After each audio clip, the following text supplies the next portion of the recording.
भारत सरकार के दिशा निर्देश पर 1 मई से लेकर 31 मई के बीच जनगणना का कार्य होगा। इसके प्रथम चरण में दिनांक 16 अप्रैल से लेकर 30 अप्रैल के बीच जो हमारे नागरिक हैं वो स्वयं की जनगणना करने के लिए ऑनलाइन फॉर्म स्वयं भी भर सकते हैं, परंतु ये विकल्प केवल 16 से 30 अप्रैल के बीच होगा। इसके लिए ये करना है कि यदि आप अपने किसी काम से बाहर रहते हैं, मजदूरी करते हैं या दिन के समय आप उपलब्ध नहीं रहते, जब हमारा प्रगणक आपके घर आपसे कुछ जानकारी लेने आएगा, तो यदि उस समय आप उपलब्ध नहीं रहते तो आपके पास ये अवसर है कि आप ऑनलाइन भी उन प्रश्नों का उत्तर भर सकते हैं।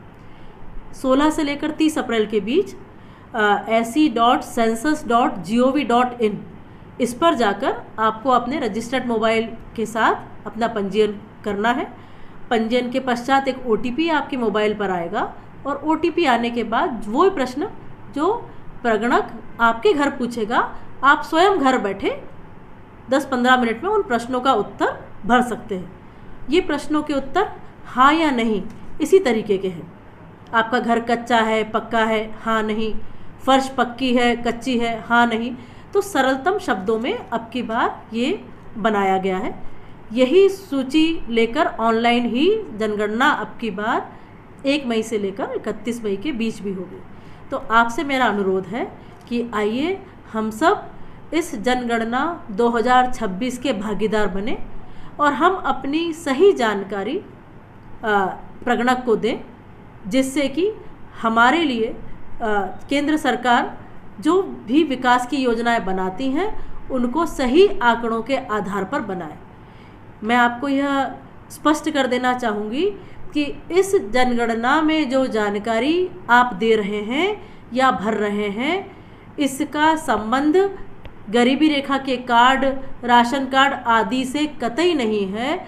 आपके पास उपलब्ध साधन या साधन उपलब्ध नहीं है, इन आंकड़ों के आधार पर आदिम जाति विभाग, परिवहन विभाग, जल संसाधन विभाग, PHE विभाग, ऐसी अन्य अनेक विभागों की योजनाएं जो हैं उनका आधार नियत होता है कि अगले सालों में उन्हें किन किन चीज़ों को ध्यान में रखकर आपके लिए योजना बनानी है।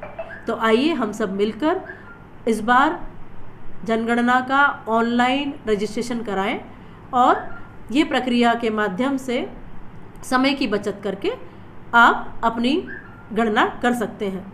जब आप ये गणना फॉर्म ऑनलाइन भरेंगे, जब आप सबमिट करेंगे तो लास्ट में आपके पास एक 11 नंबर का नंबर आएगा।